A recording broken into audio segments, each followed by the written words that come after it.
সুধী দর্শক, আমন্ত্রণ চ্যানেলের সংলাপ অনুষ্ঠানে। মালয়েশিয়া ন্যাশনাল বিশ্ববিদ্যালয়ে আজ এক বক্তব্যে প্রধান উপদেষ্টা ডক্টর ইউনূস বলেছেন, ক্ষমতার প্রকৃত মালিক দেশের জনগণ, জনগণের হাতে ক্ষমতা ফিরিয়ে দিতে প্রতিশ্রুতিবদ্ধ সরকার। 2026 সালের ফেব্রুয়ারিতে একটি অবাধ, সুষ্ঠু ও স্বচ্ছ নির্বাচন আয়োজনের জন্য সরকার কঠোর পরিশ্রম করছে, যাতে জনগণের হাতে ক্ষমতা হস্তান্তর করা যায়। তবে সম্প্রতি দেশের কয়েকটি রাজনৈতিক দল নির্বাচন আয়োজনের পূর্ব শর্ত হিসেবে বেশ কিছু দাবি তুলে ধরেছে। তাছাড়া বিরোধী মতের রাজনৈতিক দল নিয়ে রাজনৈতিক দলগুলোর কোনো কোনো নেতার বিরূপ মন্তব্য নির্বাচনী পরিবেশকে জটিল করে তুলছে বলে মনে করেন রাজনীতি বিশ্লেষকরা। ফেব্রুয়ারিতে নির্বাচন আয়োজনের জন্য সরকার যতটা বদ্ধপরিকর, সেই ক্ষেত্রে রাজনৈতিক দলগুলো সুষ্ঠু, অবাধ, স্বচ্ছ ও নিরপেক্ষ নির্বাচনের জন্য কতটা প্রস্তুত, তার উত্তর খুঁজবো আজ। তাই আজ আমরা আলোচনার বিষয় নির্ধারণ করেছি নির্বাচনী ভাবনা। আলোচনা হবে সমসাময়িক বিষয় নিয়ে। দর্শক, আলোচনা করবার জন্য আমাদের স্টুডিওতে উপস্থিত আছেন হাবিবুর রহমান হাবিব, বিএনপি চেয়ারপারসনের উপদেষ্টা। আপনাকে অসংখ্য ধন্যবাদ সময় দেওয়ার জন্য। আছেন Mujibur Rahman Manju, chairman AB party. Manju ভাই, আপনাকে অসংখ্য ধন্যবাদ সময় দেওয়ার জন্য। দর্শক, পুরো অনুষ্ঠান জুড়ে আপনাদের সাথে আছি আমি জয়নুল আবেদিন। দর্শক, বলছিলাম নির্বাচনী ভাবনা, যেহেতু নির্বাচনী ট্রেনের যাত্রা শুরু হয়েছে, ঘোষণা, প্রধান উপদেষ্টার ঘোষণা, নির্বাচন কমিশনারের ঘোষণা, এসব ঘোষণা দিয়ে আমরা নির্বাচন একটি পরিবেশের পরিস্থিতির দিকে এগুচ্ছে দেশ। সেই ক্ষেত্রে নির্বাচনী ভাবনা নিয়ে আমরা আজকে আলোচনা করব। প্রথমে একটু যেতে চাই হাবিবুর রহমান হাবিবের কাছে, বিএনপি চেয়ারপারসন উপদেষ্টা। আমি কয়েকটা নিউজ পড়ছি। হাবিবুর রহমান হাবিব ভাই, সেই ঘটনার, সেই বক্তব্যের উপর আপনাকে একটু প্রশ্ন করবো। সেটা হচ্ছে, আগামী বছরের ফেব্রুয়ারিতে ত্রয়োদশ জাতীয় নির্বাচন হবে না বলে মন্তব্য করেছেন জাতীয় নাগরিক পার্টির মুখ্য সমন্বয়ক নাসিরউদ্দিন পাটোয়ারি। মঙ্গলবার রাজধানী ফার্মগেটে কৃষিবিদ ইনস্টিটিউশন আন্তর্জাতিক যুব দিবস উপলক্ষে জাতীয় যুব সম্মেলনে তিনি এই মন্তব্য করেন। সেখানে বিএনপি জামায়াতের নেতারাও উপস্থিত ছিলেন। গোলাম পরোয়ার, অর্থাৎ বাংলাদেশ জামায়াত ইসলামীর সেক্রেটারি জেনারেল মিয়া গোলাম পরোয়ার বলছেন, আজকেই বিদ্যমান ব্যবস্থায় নির্বাচন হলে নতুন ফ্যাসিবাদের জন্ম হতে পারে।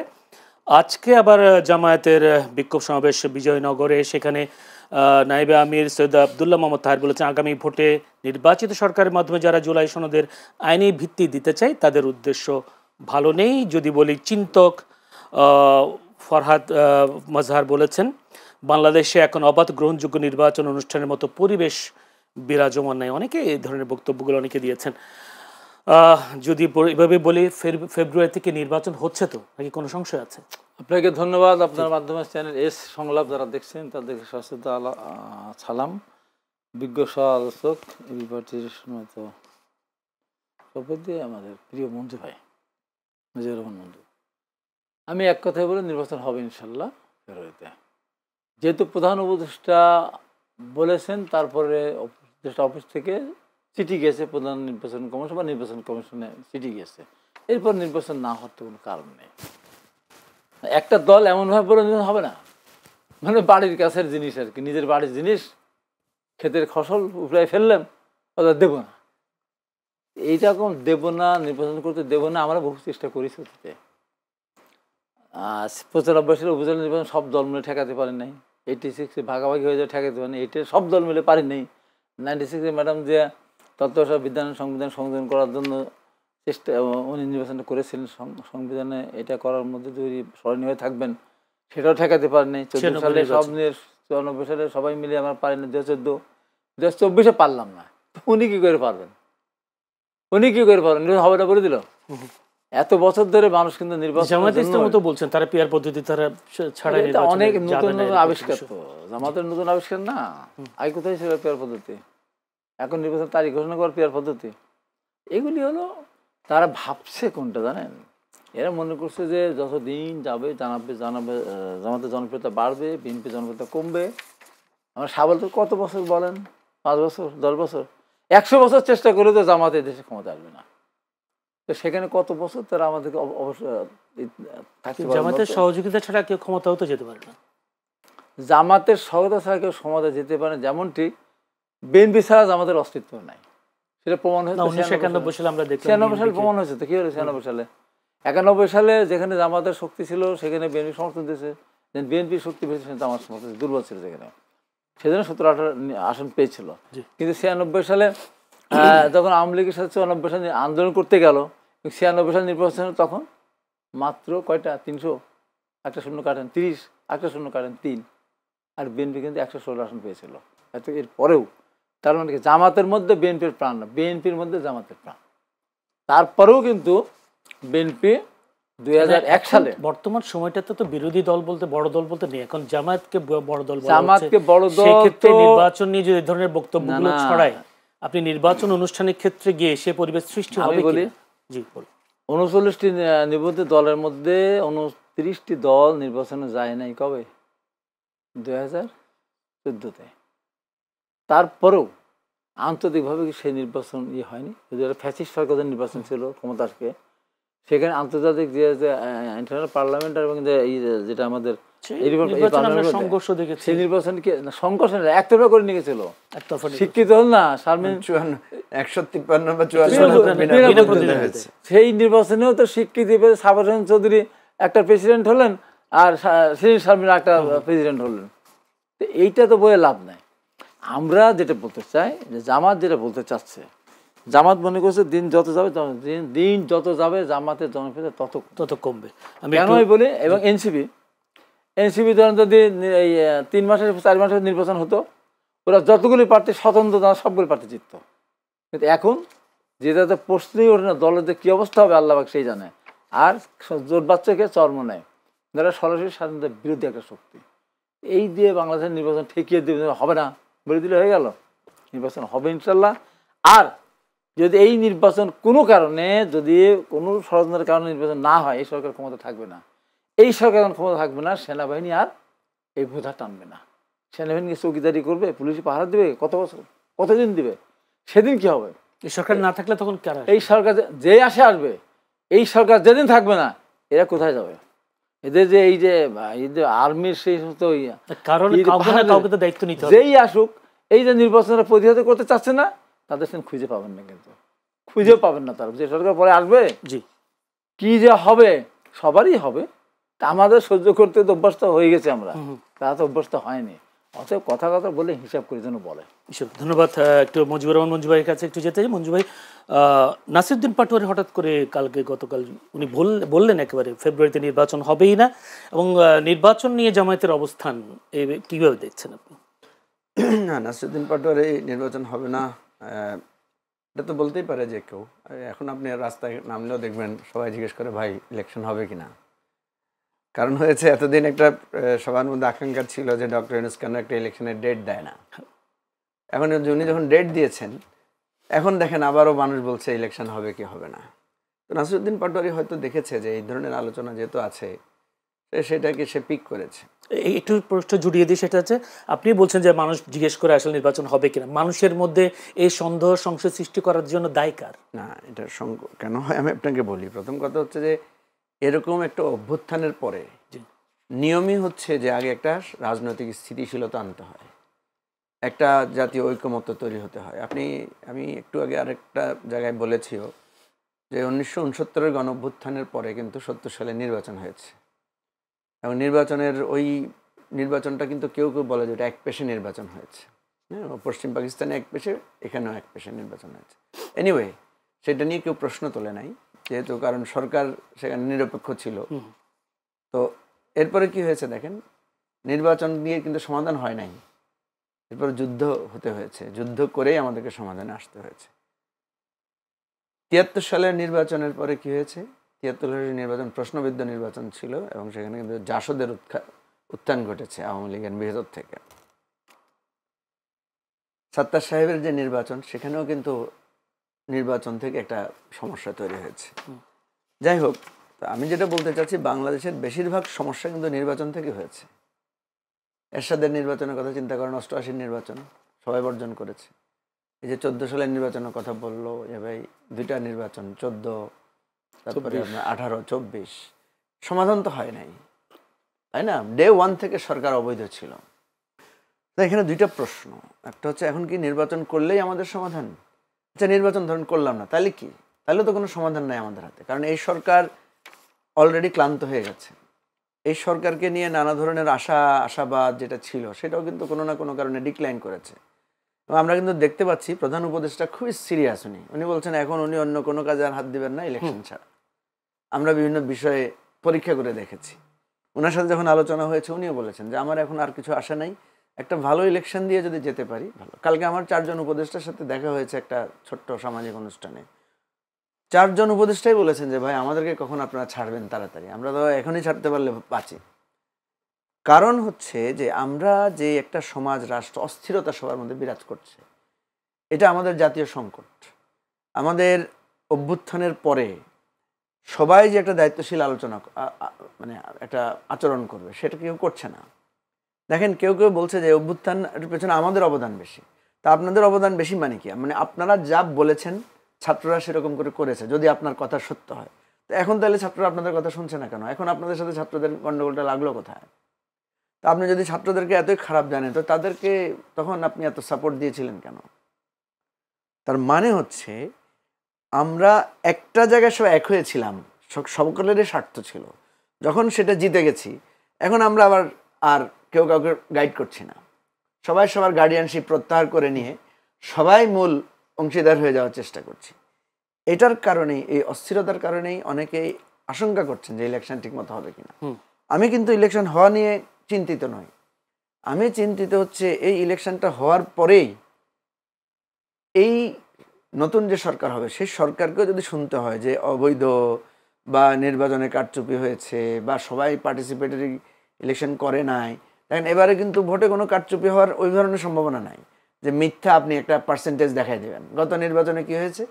বেসিক্যালি 5% লোকও ভোট দিতে যায় নাই 24-এর নির্বাচনে, কিন্তু সরকার ম্যানিপুলেট করে কোথাও 40, কোথাও 30, কোথাও 25 দেখায় ঘোষণা দিয়ে দিয়েছেন।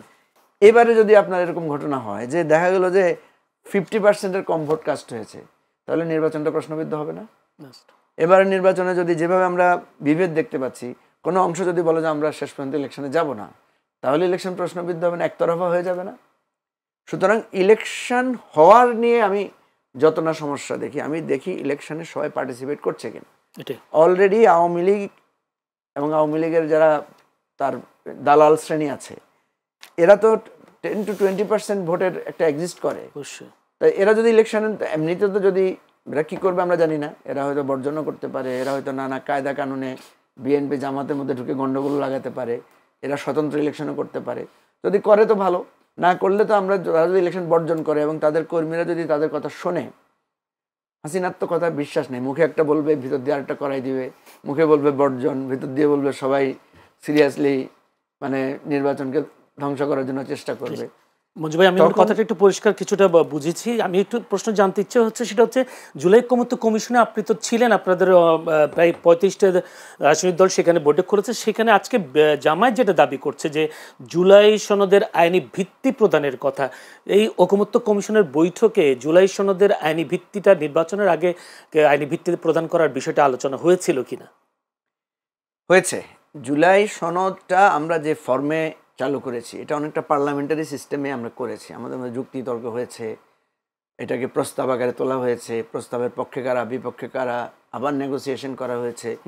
অর্থাৎ পার্লামেন্টে যেভাবে আইন পাস হয়, পার্লামেন্টে যেভাবে একটা কনস্টিটিউশন অ্যামেন্ডমেন্টের বিল উঠে, এটা অ্যাজ ইট ইজ সেই ফর্মেই হয়েছে। হওয়ার পরে আমরা একটা চূড়ান্তভাবে আমরা করেছি। যেমন ধরেন যদি আমরা ধরি যে প্রায় 19 থেকে 20টা সনদ প্রস্তুত হয়েছে, মানে নানা বিষয়, তার মধ্যে 20টা পয়েন্টের মধ্যে 8টা পয়েন্টে বিএনপি একটু নোট অফ ডিসেন্ট দিয়েছে, আর বাকি 9টা বা 10টার মতো হয়েছে যেটা বা আমরা একমত হয়েছি। এখন কথা ছিল যে এই সনদটা automatically part of the constitution হয়ে যাবে। বিতর্কটা হচ্ছে কোন প্রসেসে হবে, এটা কি আবার পার্লামেন্টে যাইয়া আবার আলোচনার ভিত্তিতে হবে? এখানে একটা কনফিউশন তৈরি হয়েছে যে ঐকমত্য কমিশন যখন লিখেছে যে নতুন পার্লামেন্ট আসার পরে 2 বছরের মধ্যে এটা বাস্তবায়ন করবে, তখনই সবার মধ্যে একটা খটকা লেগেছে। আরও খটকা লেগেছে যখন বিএনপিটাকে সাপোর্ট করে বসেছে। বিএনপি এতক্ষণ কিন্তু ওই ঐকমত্য কমিশনের সব কথার সাথে একমত হচ্ছে না। যখন এই বিএনপি একমত হয়েছে তখন আমরা প্রশ্ন তুলেছি যে ঘটনা কি, এখানে কি কোনো একটা আন্ডারস্ট্যান্ডিং হয়েছে কিনা, এবং একটা বিরাট অংশ বলেছে যে না, এটা ডে 1 থেকে বাস্তবায়ন হতে হবে। তো ডে 1 থেকে বাস্তবায়নে যদি বিএনপি রাজি হয়ে যায় খুব ভালো, অথবা তাহলে এটার আইনি ভিত্তি কী হবে, এটার জন্য কথা আসছে যে এটা 106 আর্টিকেল আমাদের যেটা আছে, আর্টিকেলে বলা আছে যখন ডক্ট্রিন অফ নেসেসিটি তৈরি হবে, মানে এই ধরেন কোনো কিছু দিয়ে আপনি করতে পারছেন না, এটা একদম অবশ্যম্ভাবী এমন একটা বিষয় যে করতেই হচ্ছে, ঠিক আছে? আপনার কাছে টাকা নাই কিন্তু এখন ভাত খাইতে হবে, বা আপনার গায়ে জামা নাই কিন্তু আপনাকে এখন জামা লাগবে, এটা হচ্ছে ডক্ট্রিন অফ নেসেসিটি। আপনি তখন আপনার তোয়ালে দিয়ে গায়ে জড়াইতে পারেন।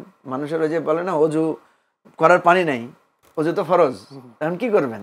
তখন আপনি ওই যে তায়াম্মুম করলে তো গায়ে আর উল্টা ময়লা লাগে। এটা হচ্ছে ডক্ট্রিন অফ নেসেসিটি। আপনি তো নিয়মের মধ্যে থাকতে পারবেন না, যেহেতু এটা ডক্ট্রিন অফ নেসেসিটি, এরকম একটা অভ্যুত্থান হয়েছে, জনগণের আকাঙ্ক্ষা, রাজনৈতিক দলগুলো ঐকমত্য হয়েছে, সুতরাং ওই 106 আর্টিকেলের আন্ডারে একটা অধ্যাদেশ দিয়েও মানে আমাদের প্রধান উপদেষ্টা এটাকে ফরমান আকারে জারি করে দিতে পারেন, যেটা ডে 1 থেকে পার্লামেন্টে এটা জারি থাকবে। মানে পার্লামেন্ট গঠনের পর নাকি আগে? মানে এটা অটোমেটিক্যালি এটা নিয়ম আকারে পার্লামেন্ট যখন থেকে চালু হবে, এই বিধানগুলো যুক্ত হয়েই চালু হবে। এইটা করলে যেটা সুবিধা, আর কারোর মধ্যে কোনো কনফিউশন থাকছে না। এখন যেটা হচ্ছে যে সবাই বলছে, কারণ কারা ক্ষমতা যাবে আমরা তো জানি না, বিএনপি এমনভাবে অ্যাক্ট করছে অ্যাজ ইফ বিএনপি ক্ষমতায় যাবে, আবার মানুষের মধ্যে ধারণা যে বিএনপি মনে ক্ষমতা আসবে। এনিওয়ে, যেই আসুক, এখন আমরা তো বলছি যে যেই আসবে, এখানে তো আমরা কোনো আলাদা পক্ষ না, সবাই তো এক পক্ষ, কারণ সরকারে তো আমরা কেউ নাই। সুতরাং সবাই এটাতে একমত হতে অসুবিধা কোথায়? কেউ যখন মনে করছে যে না এটা আরো পরে করব, এখন করবো না, মনে হচ্ছে পরোক্ষভাবে উনি সরকার, এই কারণেই এই বিভেদটা তৈরি হয়েছে। আমার কাছে এটা নিয়ে আমি কোনো বিভেদ দেখি না। একটা ঐকমত্য হয়েছি, সনদ তৈরি হয়েছে, সবাই সেটাতে আমরা স্বাক্ষর করে এটার একটা আইনি ভিত্তি যে কোনো ফরম্যাটে দিয়ে দিলেই আমার কাছে মনে হয়। ঐকমত্য কমিশনও তো আর 1 মাস সময় বাড়িয়েছে, এই ঐকমত্য কমিশনে এদের কোনো আশা আকাঙ্ক্ষা দেখছেন কিনা? অবশ্যই আশা করি একটা সমাধান বের হবে। ধন্যবাদ। আমি একটু হাবিব ভাইয়ের কাছে একটু যেতে। হাবিব ভাই, আপনাকে নিয়ে বেশ আলোচিত বক্তব্য আপনি রাখেন বিভিন্ন সময়, আমরা দেখেছি। এর আগেও দেখলাম পাবনায় বিভিন্ন বিষয়ে আলোচনা করতে। এখন একটি বক্তব্য ভাইরাল হচ্ছে, এখন বক্তব্যটা কতটুকু সত্য মিথ্যা হয়তো আপনি ভালো বলতে পারবেন, তারপরও আমার তুলে ধরা দরকার যে নৌকার ধানে সে 2 সাপের একই বিষ, এই স্লোগান যে যেখানে দিবে ধরে হাতের কাছে দা, কুড়াল, চাকু যাই থাকে তা দিয়ে জিব্বা কেটে কুত্তা দিয়ে খাওয়াবেন, লাল কুত্তা দিয়ে খাওয়াবেন, মামলা হলে আমার নামে হবে, এমন বক্তব্য দিয়েছেন আপনি? কি দিয়েছেন? আমার সামনে দিয়েছে, আমি দুই জায়গায় তো আমি বলেছি। এটা ভয়ানক বক্তৃতা, এখনো ভয়ানক বক্তৃতা না, মানে এমন আমার সে কঠিন বক্তব্য দিয়েছে যে আমাদের আমির জি মৌলানা কে ডাক্তার শফিকুর রহমান জি, উনি বলেছেন আমাদের দিকে আঙ্গুল তুললে জি ডান হাত না বাম হাতের আঙ্গুল দিয়ে জিব্বা টেনে খুলে ফেলবো। আচ্ছা, আরো ভয়ঙ্কর। হ্যাঁ, আমি বলেছি কখন আপনি কুত্তা দিয়ে খাওয়াবেন? আমি বলেছি এইটা কখন জানেন? এই যে যারা আজকে আমাকে নিয়ে সংস্কৃতি জন্ম হয়নি, 1998 সালে ঢাকা বিশ্ববিদ্যালয় শহীদুদ্দিন চৌধুরীকে যখন টিয়ার সেল মেরে তার মাথায় এখন চিহ্ন রয়েছে, পার্লামেন্টে গিয়ে যখন তৎকালীন স্বরাষ্ট্রমন্ত্রী মেজর রফিক বীরুত্তম, উনি যখন সেক্টর কমান্ডার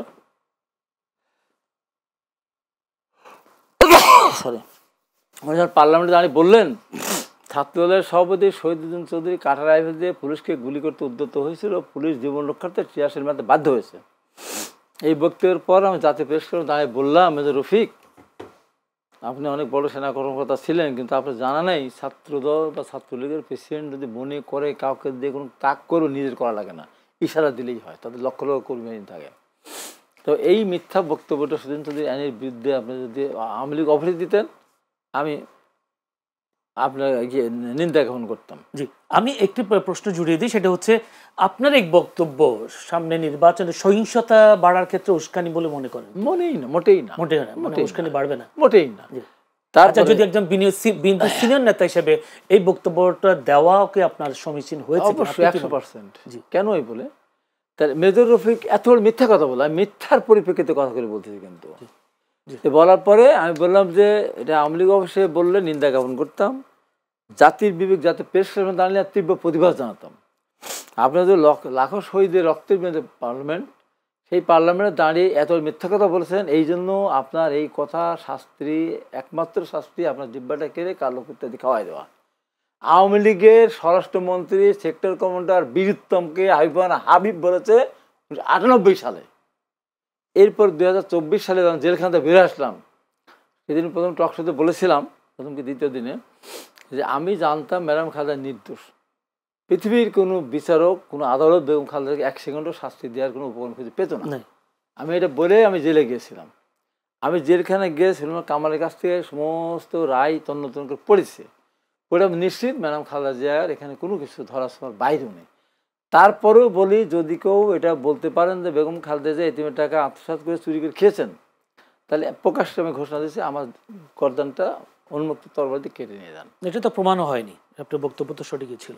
তারপরে নাহলে গাছকে ইলেকট্রিক কলার দিয়ে কাটেন বলে থেমে নাই এখানে। বললাম এখন বলেন, আজ থেকে যদি কেউ বলে যে বেগম খালেদা জিয়া এতিমের টাকা চুরি করেছে, আত্মসাৎ করেছে, তার জিব্বাটা কেটে ফেলা হবে। জি, জিব্বা আজকে কাটতেছি না। মানে শোনেন শোনেন, তখন কঠিন সময় যখন আমাদের আচ্ছা আচ্ছা আমি কাটি না এখনো, শুনুন না ভাই, আমি শেষ করি। বাস্তবে কি কাটতে পেরেছেন এখনো?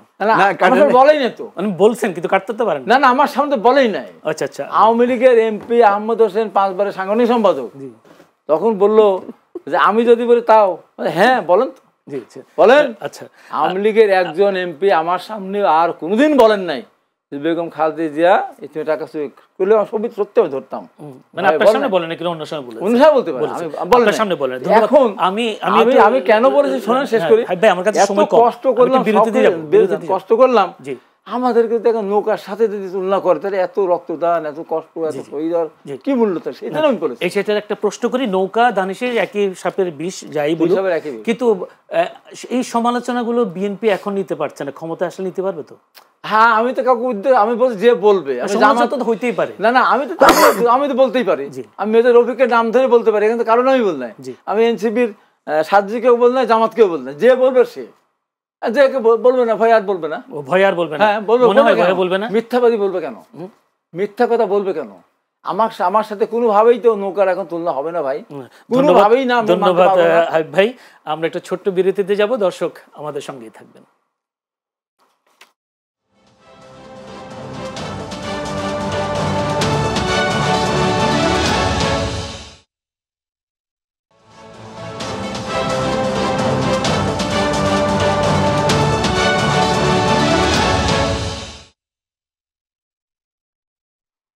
দর্শক আবারও আমন্ত্রণ চ্যানেলের সংলাপ অনুষ্ঠানে। আলোচনা চলছিল নির্বাচনী ভাবনা। আলোচনায় আছেন হাবিবুর রহমান হাবিব, বিএনপির চেয়ারপারসনের উপদেষ্টা, আছেন Mujibur Rahman Manju, chairman AB party.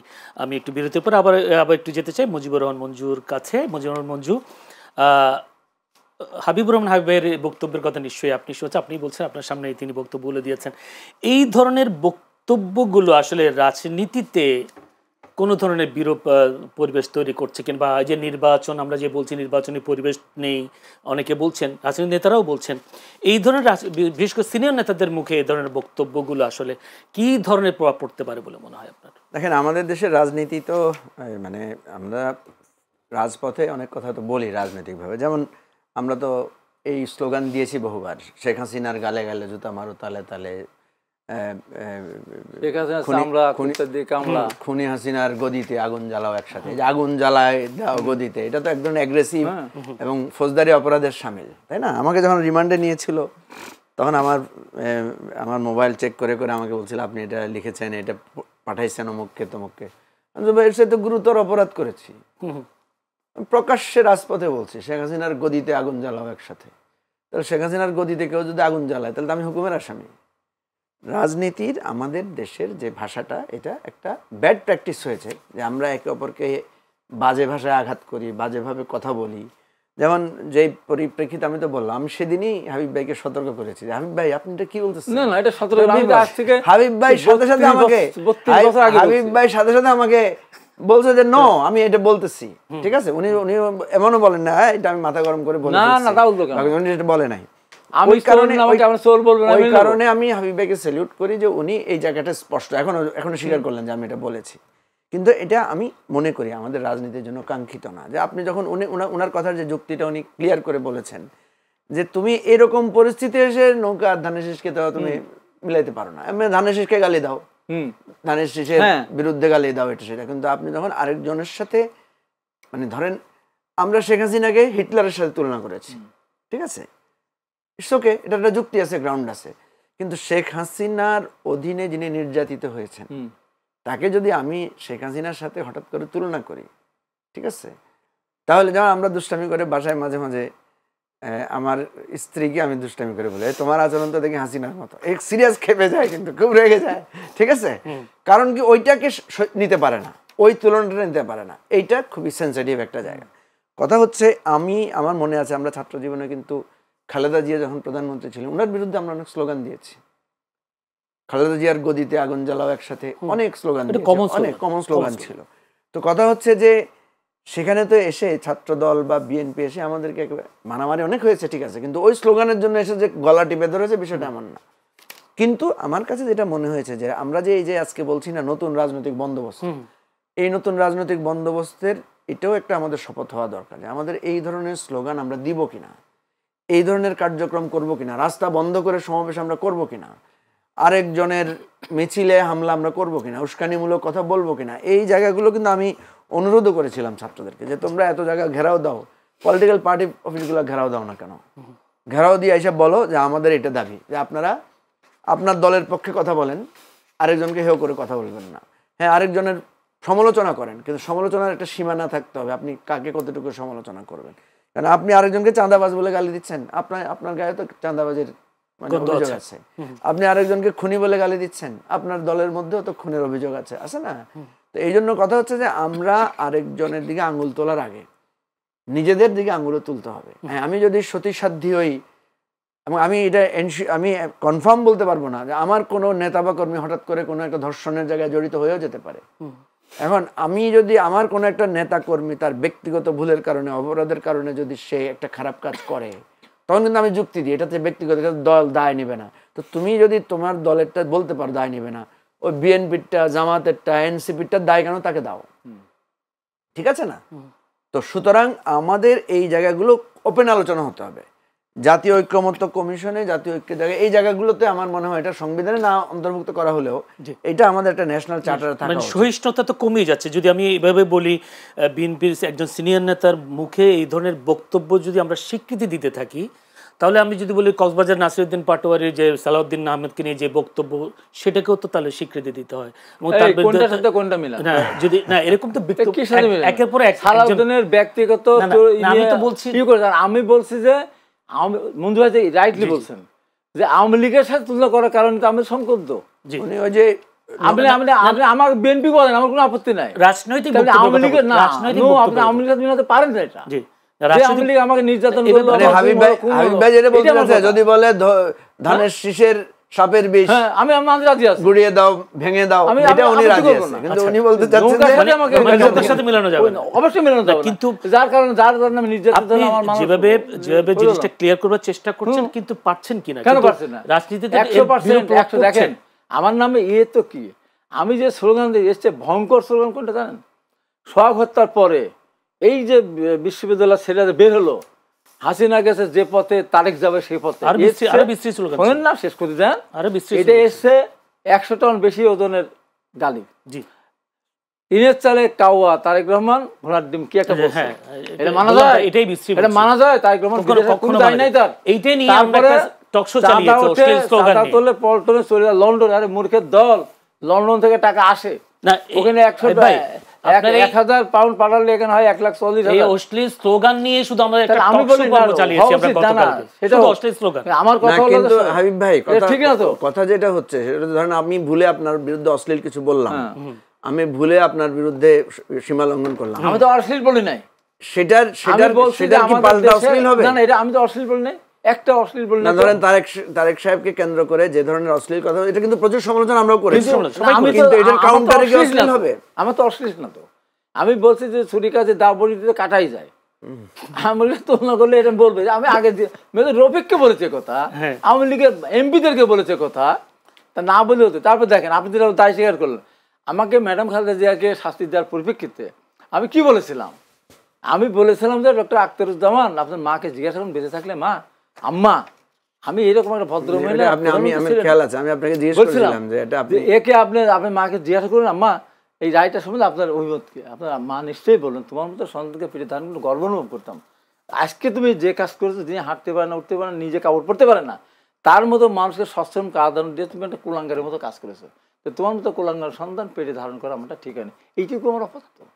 আর প্রেসক্রিপশন দাঁড়িয়ে ম্যাডাম তখন খুবই গুরুতর অবস্থা, যাই অবস্থা, তখন আমি বিচারপতি আক্তার বলেছিলাম যে আপনার কারণে আজকে ম্যাডাম খালেদা মৃত্যুর মুখোমুখি, বিদেশে যাচ্ছে চিকিৎসা দিতে যাচ্ছে না, তাই আওয়ামী লীগ যতদিন ক্ষমতা থাকে ততদিন আমি বেঁচে থাকবেন, যেদিন আওয়ামী লীগ ক্ষমতা থাকবেন সে মারা পড়বেন, সে মরতে হবে, মারা পড়ে মরতে হবে, এবং আগে মরে গেলে ডিএনএ টেস্ট করে কত খারাপ মানুষ ছিল।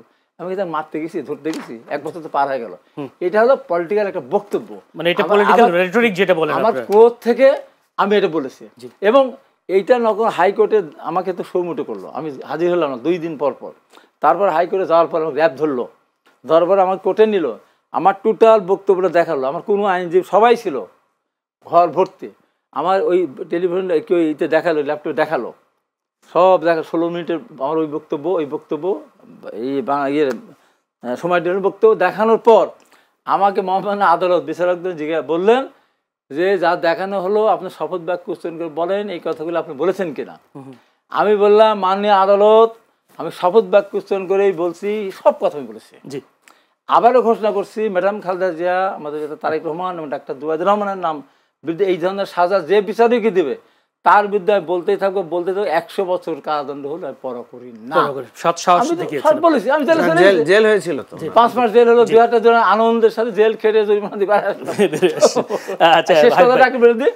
এই যে গত কয়েকদিন আগে বললাম না, হঠাৎ করে আমি বাড়িতে শুয়ে আছে, কি হলো, আমি 7 বস্তা টাকা, স্বর্ণ অলঙ্কার, বিরাট লোকার টকা দেখলাম, তাই আমি দাঁড়াতে রাখছি আমাকে দেখে সারা পৃথিবীতে, এবং জামাতের লোকেরা বিভিন্ন জায়গায় শেয়ার করতেছে, ফোনে বলতেছে, সব আমাকে ঘুম থেকে উঠে বলবে দেখছেন তাড়াতাড়ি কি হচ্ছে এই অবস্থা, ভালো তো এত টাকা আমার।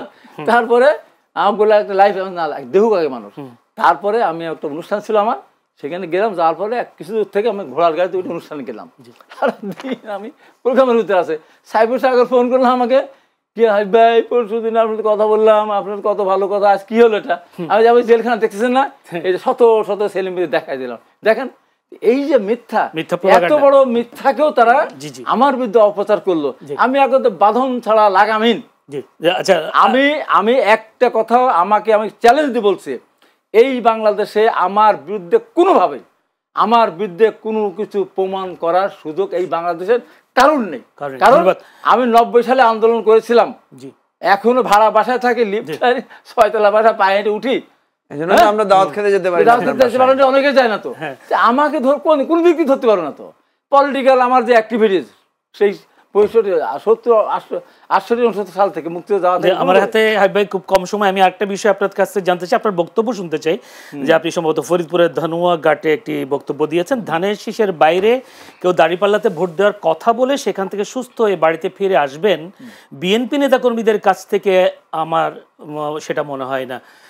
বিষয়টা কি? আস্তাগফিরুল্লাহ রাব্বি মিন কুল্লি যামবি ওয়া আতুবু ইলাইহি, লা হাওলা ওয়ালা কুওয়াতা ইল্লা বিল্লাহিল আযীম। আমি আমার কর্মী সমাবেশ ঘরের মধ্যে ব্যানার টানানো আছে, আমাদের পাবনা 2-এর প্রার্থী ছিলেন হাসান জাবেদ তুহিন, তাকে চেয়ারম্যান সাহেব 3-এ পাঠিয়েছেন, আমি জেলা আহ্বায়ক, আমাকে বললেন ওকে 3 দিয়ে আমরা নির্বাচন করাই। ওখানে দেখি একজন স্বতন্ত্রভাবে ভোট চেয়ে বেড়াচ্ছে, ধানের শীষে ভোট দেয়, রাজা ভাইয়ের সালামেন। আমি ওকে দেখা এই রাজা তুই এগুলো করতে, চেয়ারম্যান সাহেব তো বলে দিচ্ছে ইলেকশন করার জন্য, না ভাই ঠিক আছে ইলেকশন করতে চারো, ভোট কিন্তু ধানের শীষে তুহিনকে দেওয়া লাগবে। পরে আমার ব্যানার টানা সম্বর্ধনা অনুষ্ঠান ছিল, সেখানে আমি আমার নেতা কর্মী ভালো করে শোনেন, আমার নেতা কর্মীদেরকে আমি বললাম যে এত বছর পরে একটা নির্বাচন হবে, যে নির্বাচনে মানুষ ভোট দিতে পারবে, আমরা ভোট দিতে পারবো, ঘর ছাড়া ছিলাম, বাড়ি ছাড়া ছিলাম, পুকুর ঘাট হাট সব বেদখল ছিল। তাই বিএনপির কোন নেতা, ওই যে স্বতন্ত্র প্রার্থী একজন, ওইটা উদ্দেশ্য করেই বিএনপির নেতাদের উদ্দেশ্য করে বললাম, যত বড় নেতাই হোক, সে যদি ধানের শীষের বাইরে, নৌকা তখন নেই, দাঁড়িপাল্লাও যদি ভোট দিতে বলে, ওই নেতা আমাদের ওই কর্মীদের কাছ থেকে, আমিও যদি বলি ওই নেতা বিএনপি কর্মীদের কাছ থেকে সে সুস্থ হয়ে কথা বলার পর বাড়িতে যেতে পারবেন কিনা আমার সন্দেহ। আমি তো নৌকা দাঁড়িপাল্লা ভোট দিলে তার হাত ভাঙো ঠ্যাং ভাঙো বলি নাই, আমি কি জনগণকেও বলি না দাঁড়িপাল্লা ভোট দেন না। এটা কত বড় মিথ্যা কথা মাসুদ এটা দেখাচ্ছে, এত মিথ্যা কথা বলতে পারে, এটা দেখাচ্ছে। আমি বলেছি আমার কর্মীদেরকে, আমার নেতাদেরকে সতর্ক করেছি যে তারেক রহমান তাকে নমিনেশন দিয়েছে, সে পাবনা 3 এসে তার বাড়ি থেকে 70 মাইল দূরে, সে এখানে নির্বাচন করতে দলের সিদ্ধান্ত মেনে তোমরা তার বিরুদ্ধে করো না। এটা আমার কর্মীদেরকে বোঝানো এবং নেতাদেরকে সতর্ক করা। আমি আমার কর্মী নেতাদেরকে তো বলতেই পারি, এখানে আমি জামাতের কথা বল নাই, আমি সার্জিদের কথা বল নাই, এনসিপির কথা, কারোর কথা আমি বলি নাই। আমার কর্মীকে আমি সতর্ক করতে পারবো না, এই যে কত বড় একটা মিথ্যা কথা আমার বিরুদ্ধে অপবাদ দিল।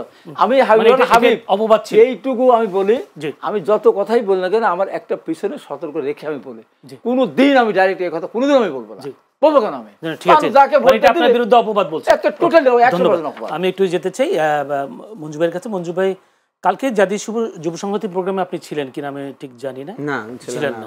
সেখানে নাহিদ ইসলাম বলেছেন যে আমরা সবাই নির্বাচন চাই, কিন্তু পরিবর্তনের মধ্য দিয়ে যেতে হবে। জাতীয় ঐক্য ধরে রাখা না গেলে, দেশকে স্থিতিশীল রাখা না গেলে আরেকটি 1-11 আসবে।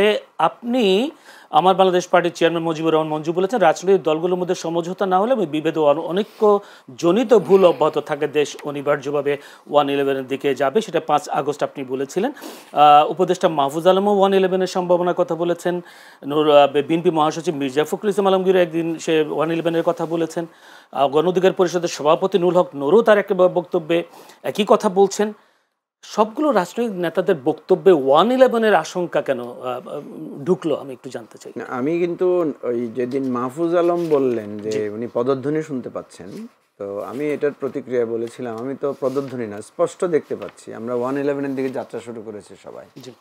আমরা যে 1-11 বলি, 1-11 আসলে কি হয়েছিল আপনি দেখবেন, তখন যিনি acting head of the government ছিলেন, অর্থাৎ রাষ্ট্রপতি ইয়াজউদ্দিন আহমেদ সাহেব ছিলেন, তখন দেখা যাচ্ছে যে উনি কোনোখান থেকে একটা ইঙ্গিত আসলে উনি সিদ্ধান্ত নেন, উনি কোনো সিদ্ধান্ত নিতে পারছেন না। এবং ওনার এই সিদ্ধান্ত গ্রহণ প্রক্রিয়ার ইন্টারফেয়ারেন্স দেখে কিন্তু 3 বা 4 উপদেষ্টা, খুবই পাওয়ারফুল উপদেষ্টা, আকবর আলী খান, হাসান মাসুদ, দেন মইনুল হোসেন, এরা কিন্তু রিজাইন করেছিল। এবং সেটার প্রেক্ষিতে কিন্তু সরকারের একটা সেনাবাহিনীর ইন্টারভেনশনের মধ্য দিয়ে একজন ফখরুদ্দিন আহমেদ আসলেন, উনি প্রধান উপদেষ্টা আকারে দায়িত্ব নিলেন এবং ক্ষমতার ভারকেন্দ্র 2 জায়গায় চলে গেল, একদিকে সেনাপ্রধান, একদিকে অন্তর্বর্তী তৎকালীন তত্ত্বাবধায়ক সরকারের নামে। এই যে 1-11টা আসলো কেন? 1-11টা এসেছে যে আমরা সবাই তাদের ক্ষমতার অপব্যবহার বা রাষ্ট্র যেভাবে চলছে সেখানে আমরা এক ধরনের প্রচ্ছন্ন প্রভাব বিস্তার করা শুরু করলাম। অর্থাৎ ক্ষমতার ভারকেন্দ্র দেখা যাচ্ছে বিভিন্ন দিকে বিভক্ত হয়ে যাচ্ছে।